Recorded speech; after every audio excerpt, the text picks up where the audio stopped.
Welcome back to our YouTube channel, Knowledge Sharing. I am Abid Amanbar, founder and CEO of Grow Up Trainer and a business coach.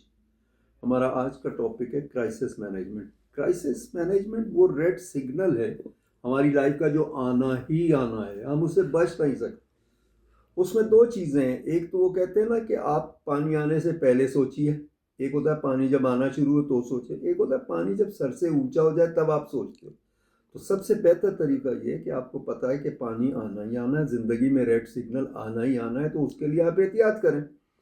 आपकी job भी जा सकती है, आपका business भी problem में आ सकता है, तो आपको उसके लिए कुछ ना कुछ सदैव आप उसके लिए करके रखना चाहिए, कोई प्रिवेंटिव मेजर करके रखने चाहिए होते हैं।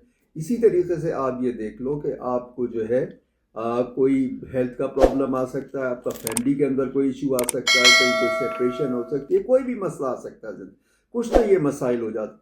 कुछ इकोनॉमिकल मसाइल आते हैं और कुछ इंटरनेशनल मसले आते हैं, कुछ रीजनल मसले आते हैं। अब इसके अंदर आप देखिए, अगर हम पिछले 100 साल को देखें, 100 साल को हम स्टडी करें, तो हमारी पिछले 100 सालों में जितनी ज़्यादा तरक्की हुई है, चाहे आप उसके अंदर इनोवेशन देख लीजिए या इन्वेंशन देख लीजिए या कोई भी तरक्की देख लीजिए, 100 सालों में बहुत ज़्यादा तरक्की हुई, बहुत ज़्यादा। हर चीज़ कहाँ से कहाँ पहुँची। साइड बाय साइड मसाइल, सबसे ज़्यादा मसाइल आए, वर्ल्ड वार 1 इसी पीरियड में आई है, वर्ल्ड वार 2 इसी पीरियड में आई है, और आज भी हम जिस वार से गुजर रहे हैं ये भी वर्ल्ड वार 3 जैसी है, क्योंकि पूरी दुनिया में प्रॉब्लम है। अगर पूरी दुनिया उसमें इन्वॉल्व नहीं है तो भी पूरी दुनिया के अंदर क्राइसिस है, फाइनेंशियल भी है, इकोनॉमिकल क्राइसिस भी है। और इसी तरीके से एक ज़माने में कोई 100 साल पहले की बात है, कॉलरा फैला, फिर टीबी फैली, उसकी वजह से कितनी अमवात हुई और कितने बिजनेसेस खत्म हो गए ना।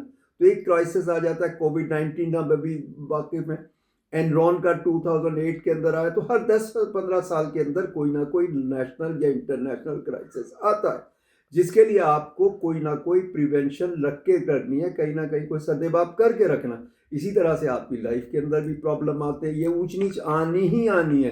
तो इसके लिए बेहतर ये कि आप पहले से प्लान करके रखें, फाइनेंशियल प्लानिंग भी करें। 6 से लेके 6 महीने से लेके 3 साल तक के लिए आपके पास जो आपके रूटीन के एक्सपेंसेस है, मिनिमम बेयर मिनिमम एक्सपेंसेस है, उसके लिए आपको मेंटेन करके रखना पड़ेगा बजट। अब इसके लिए क्या है, सबसे पहली बात ये इनकम। इनकम के लिए आपको क्या करना है, मल्टीपल इनकम कोशिश करनी है। आपको एक से ज़्यादा सोर्सेज से इनकम करनी है। एक से ज़्यादा सोर्सेज से अगर इनकम नहीं होगी तो आपको प्रॉब्लम आ जाएगा। तो एक सोर्स से ज़्यादा इनकम होनी चाहिए। हमारा कोशिश क्या होती है कि भाई मर्द भी काम करे, मियाँ भी काम करे, बीवी भी काम करे। ये सोल्यूशन नहीं है। सोल्यूशन ये है कि मर्द जो है वो एक से ज़्यादा जॉब करे या एक से ज़्यादा इनकम के अपने रिसोर्स से कोई पार्ट टाइम काम करे, फुल टाइम काम करे, पार्ट टाइम करे, कोई साइड में कोई बिजनेस करे, कुछ ना कुछ काम करे, कहीं ना कहीं से इनकम करे, चाहे ट्यूशन पढ़ाए, कहीं ना कहीं से इनकम। औरत जो है वो अगर घर के ऊपर अगर बच्चों पे तवज्जो देती है तो वो उसका रिटर्न बहुत ज़्यादा होता है। हमने क्या किया कि आउटसोर्स कर दिए, हमने सारे काम आउटसोर्स कर दिए, मासियों को आउटसोर्स कर दिए, काम वालियों को आज आउटसोर्स कर दिए, दूसरे लोगों को आउटसोर्स कर दिए, और ट्यूशन और सारी चीज़ें हमने आउटसोर्स कर दी। इसके बड़े मसाइल हैं, इस पर इंशाल्लाह मैं नेक्स्ट किसी वक्त इस पर भी वीलॉग बनाऊंगा। ये जो आज के मसाइल हैं इन पे भी बात करेंगे। तो सबसे ज़रूरी चीज़ ये मल्टीपल इनकम। जितनी भी इनकम है उसका एटलीस्ट 40% पहले आप सेव करें, उसे इन्वेस्ट कर दें। जितना जल्दी आप इन्वेस्ट करेंगे उतना ही ज़्यादा आप फायदे में रहेंगे। उसके बाद दूसरी चीज़ ये है कि आपके पास जो पैसे बच रहे हैं सिर्फ वो इसी पे खर्च करने। आप समझ लीजिए यही आपकी इनकम है।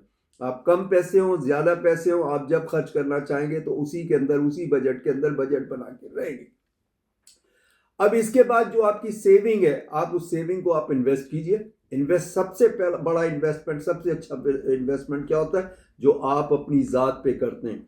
आप पर्सनल ग्रूमिंग के ऊपर, ड्रेसिंग वगैरह के ऊपर, अपने स्टाइल के ऊपर, अपने लाइफ स्टाइल के ऊपर, और इसके अलावा जो है आप उसके ऊपर इन्वेस्ट कर सकते हैं अपनी स्किल्स के ऊपर। फिर आप अपनी फैमिली के ऊपर, फ्रेंड्स के ऊपर इन्वेस्ट कीजिए, टाइम कीजिए, रिसोर्सेज कीजिए, कुछ भी उसके ऊपर आप इन्वेस्टमेंट। उसके बाद फिर आप जो है उसके अंदर आप म्यूचुअल फंड्स के अंदर इन्वेस्टमेंट कीजिए, शेयर्स और स्टॉक्स में इन्वेस्टमेंट कीजिए, गोल्ड में इन्वेस्टमेंट कीजिए, प्रॉपर्टी पर इन्वेस्टमेंट। ये सारी इन्वेस्टमेंट आपकी मुख्तलिफ चीज़ों की इन्वेस्टमेंट होगी तो आप सक्सेसफुल होंगे। एक एरिया के अंदर कभी इन्वेस्टमेंट नहीं करनी चाहिए, एक एरिया प्रॉब्लम में आ सकता। आज हमारे यहाँ पूरी वर्ल्ड वाइड, पूरी वर्ल्ड के अंदर देख लीजिए, स्टॉक मार्केट पूरी दुनिया की क्राइसिस के अंदर है। कितने पॉइंट्स गिरे हैं, और हर मुल्क के अंदर बिलियंस एंड बिलियंस, बल्कि ट्रिलियंस एंड ट्रिलियन डॉलर की जो है वो कोलैप्स की है। इंटरनेशनली मार्केट देखिए, पाकिस्तान की मार्केट भी देखिए, 25-50 हज़ार प्लस माइनस हुआ इस दौरान।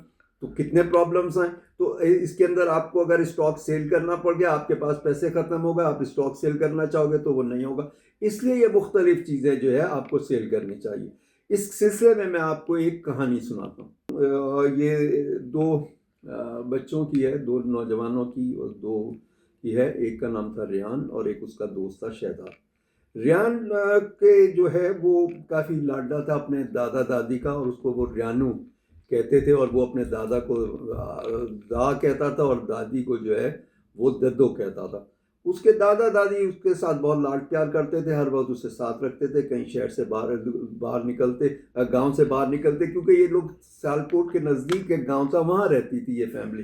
तो जब भी ये कहीं शहर जाते तो उसको साथ ले जाते, या अगर हम इस्लामाबाद वो अक्सर ले जाते थे, या जो है वो गलियात लेके जाते थे, तो वो उसको साथ ले जाते थे, और वापसी में उसे इस्लामाबाद लाके तो उसको सुपरमार्केट से शॉपिंग कराते थे।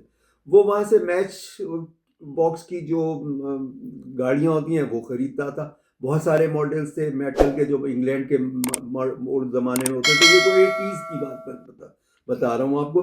इसके अलावा जापान के बने हुए खिलौने आते थे, वो अक्सर खिलौने ले लेता था। वो सेल से चलते थे, बड़े अच्छे अच्छे उसके पास खिलौने होते थे। मसलन नाइट का वो एक टीवी सीरीज़ आती थी, उसकी गाड़ी का उसके पास मॉडल था। इसी तरीके से उसके पास जो है वो एक चिप्स करके टीवी पे एक इंटरनेशनल सीरीज़ आती थी, उसमें जो बाइक होती थी वो थी। इसी तरह से बहुत सारे खिलौने थे, और वो खिलौनों से शौक से खेल होता था, और इस तरह से उससे आहिस्ता आहिस्ता गाड़ियों से खेलने का शौक हो गया।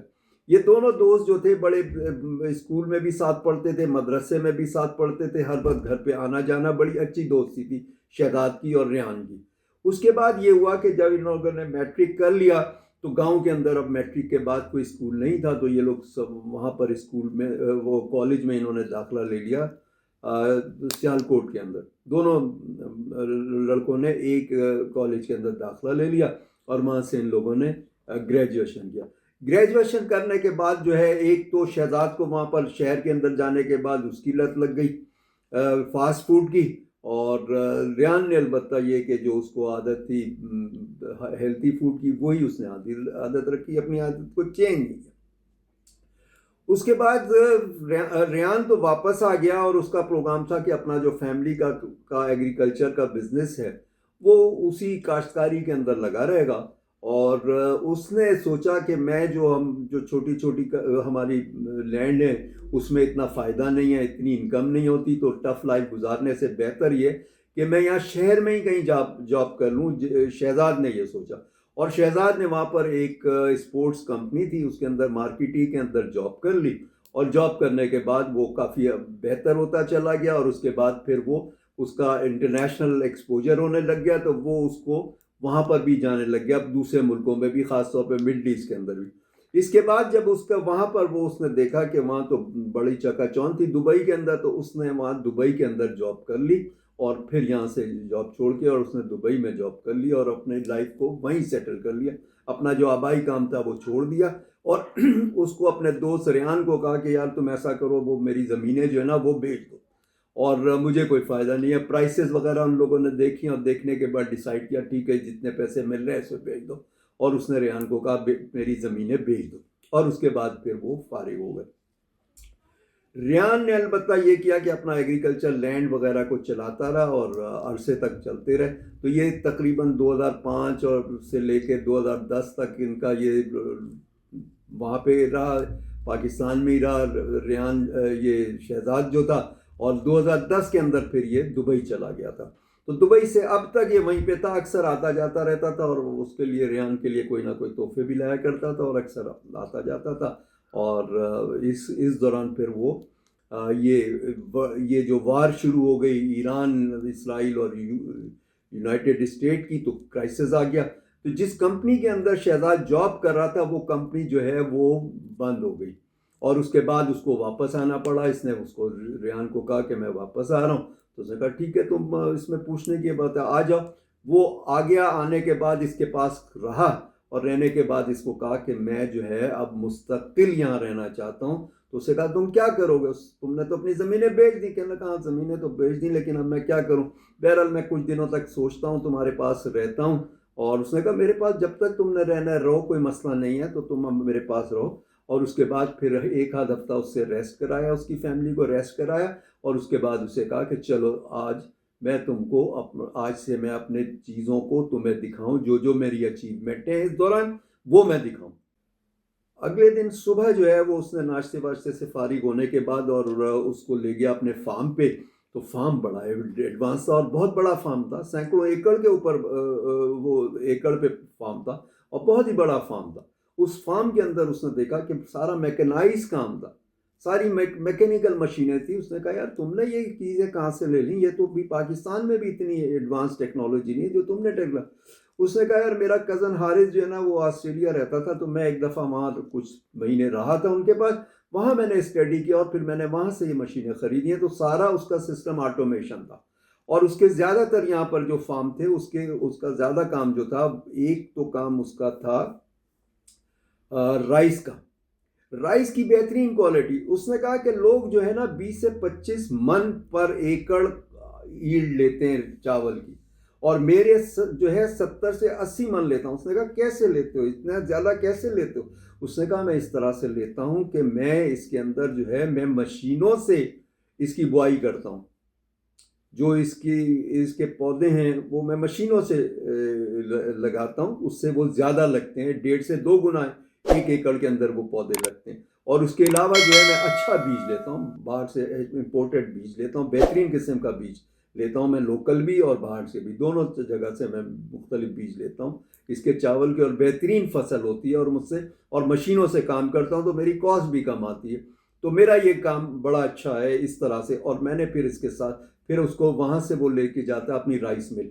कहता है देखो ये मैंने राइस मिल भी बना ली, क्योंकि वो मेरा काम इतना बढ़ गया और माशाल्लाह इतनी अच्छी क्वालिटी और इतनी प्राइस, और मैंने इतने अच्छी मेरी उससे इनकम हो रही थी, तो मैंने उसके साथ एक एडिशनल इनकम ये कर ली कि मैंने राइस मिल लगा ली, उस पर इन्वेस्टमेंट किया, और राइस मिल लगाने के बाद इसको जो है ना मैंने एक्सपोर्ट करना शुरू कर दिया। तो ये मेरी एडिशनल इनकम हो गई, और ये इसके अंदर मेरा बड़ा अच्छा काम चल रहा है। उसके बाद फिर उसको लेके गया अपने एक और खेतों पे लेके गया, कहने लगा यहाँ ये देखो मेरे ये खेत जो है ना, मैं यहाँ पर मेरे खेतों के अंदर जो है मैं वीट गंदम की काश्त करता हूँ, और गंदम बिल्कुल ऑर्गेनिक होती है, बिल्कुल ऑर्गेनिक होती है, और मैं दूसरों से भी ऑर्गेनिक गंदम खरीदता हूँ। उसकी प्रोडक्शन चूँकि कम होती है, कोई केमिकल इस्तेमाल नहीं करता, लेकिन जो है हेल्थ के लिए बहुत अच्छी होती है, और मैं वो 3 से 4 गुना ज़्यादा पे बेचता हूँ। उसके लिए मैंने बड़े बड़े ड्रम्स के अंदर पैकिंग रखी हुई है, बोरियों में मैं पैक नहीं कर स्टोर नहीं करता, मैं उस पर करता हूँ, उससे ज़ाय भी नहीं होती फसल और ख़राब भी नहीं होती।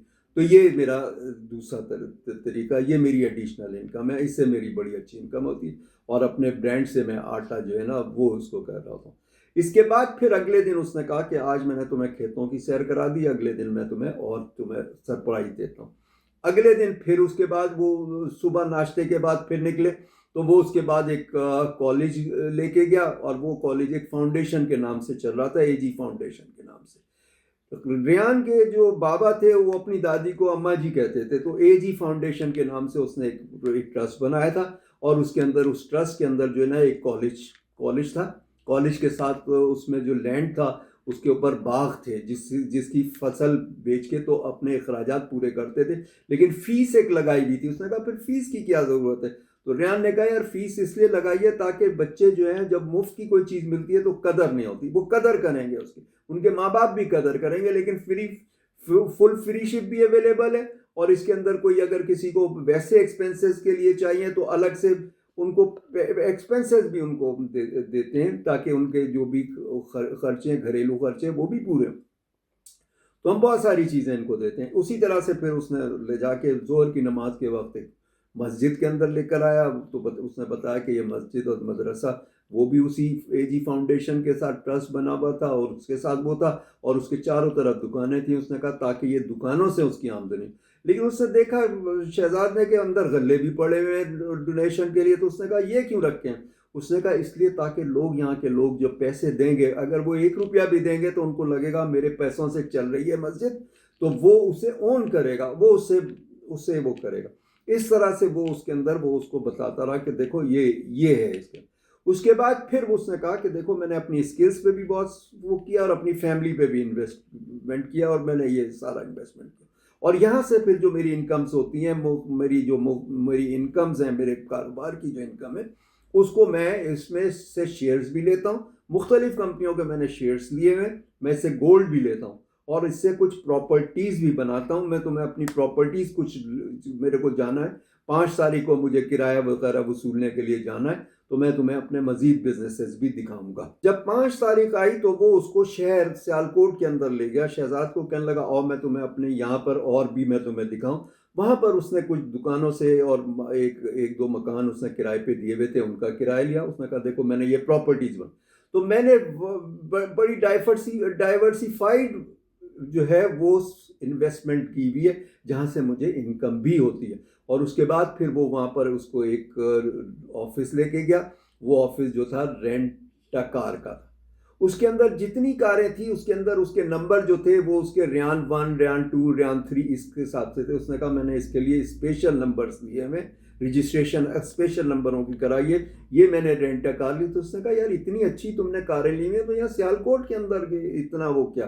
उसने कहा नहीं अब सियालकोट बहुत चेंज हो गया और बहुत बड़ी बड़ी कंपनीज हैं, और उनके जो विजिटर्स आते हैं बाहर से, जो यूरोप वगैरह से आते हैं, तो वो अमेरिका यूरोप से आते हैं उनके विजिटर, तो उनको वो रेंट कार चाहिए होती हैं और अच्छी पॉश गाड़ियाँ चाहिए होती हैं। तो मेरी ये गाड़ियाँ जो है ना एडवांस के अंदर ही मेरी इनकी बुकिंग होती है और बहुत कम होती है, और इसके अलावा शादी ब्याह पे भी लोग लेते हैं। तो ये बड़ी सारी इन्वेस्टमेंट।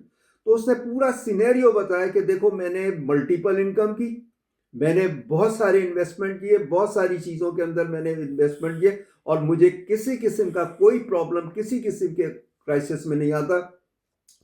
और जो तुम दुबई के अंदर अगर जो भी तुम कमा रहे थे ना महीने में, मैं हर घंटे कमा रहा हूँ। तुम्हें क्या फ़ायदा हुआ वहाँ जाने का? तुम अपने मुल्क में ही रहते तो तुम बहुत कुछ कर सकते थे। उसने कहा यार अब तो ये होना था हो गया, तो अब मैं सोच रहा हूँ कि यार मैं भी जो है ना कोई इसी तरह से तुम्हारी तरह से कोई एग्रीकल्चर करूँ। और मैं चूँकि वहाँ से अचानक आया हूँ, तो वहाँ से अपनी सारी चीज़ें छोड़ के आया हूँ दुबई के अंदर, और ज़्यादातर मेरे पास जो थी ना लग्जरी आइटम्स है, जिसको मैं यहाँ भी नहीं ला सकता था, और कोई सेल वैल्यू भी नहीं है, क्योंकि वो अगर मैंने अगर 1000 दिरहम की कोई चीज़ लेगी तो मुझे 100 दिरहम भी नहीं मिलेंगे। तो इस वजह से मुझे इतना फ़ायदा नहीं हुआ, तो कि मैं वो कर दिया। तो मैं ये चाह रहा हूँ कि छोटा मोटा कोई लैंड को इसी तरह से तुम मुझे कोई अरेंज करा दो, तो मैं फिर अपनी ज़िंदगी दोबारा से यहाँ गाँव में शुरू करूँ। उसने कहा कि ठीक है, तुमने बहुत अच्छा सोचा, और मुझे पता था तुम एक दिन ज़रूर गाँव आओगे, इसलिए मैंने तुम्हारी ज़मीन बेची नहीं थी, वो आज भी तुम्हारे लिए है। और इसको तुम ज़मीन को ले लो, और वो जो है कोई मसला नहीं है, और तुम दोबारा अपने काम पे करो, और बिल्कुल जिस तरह से मैं कर रहा हूँ उसी तरह से करो, और जितनी चीज़ों पे इन्वेस्टमेंट कर रहा हूँ उतनी चीज़ों पे उन पे इन्वेस्टमेंट करो। तो शहजाद ने कहा कि देखो तुमने बहुत सारी इन्वेस्टमेंट की है, एक इन्वेस्टमेंट मैंने भी की है, और वो है रिश्तों के ऊपर, दोस्ती पे, तुम्हारे पे इन्वेस्टमेंट की, प्यार मोहब्बत। मैंने तोहफे ताइफ तुमको दिए, तो आज तुम मेरे कितने बड़े इन्वेस्टमेंट हो, और उससे मुझे देखो कितना फ़ायदा हुआ। तो ये इसके बाद ये दोनों दोस्त हंसते हुए वापस गाड़ी में बैठते। तो ये आज के लिए इतना ही, फिर इंशाल्लाह नेक्स्ट व्लॉग पे मुलाकात होती है। टिल देन अल्लाह हाफ़िज़।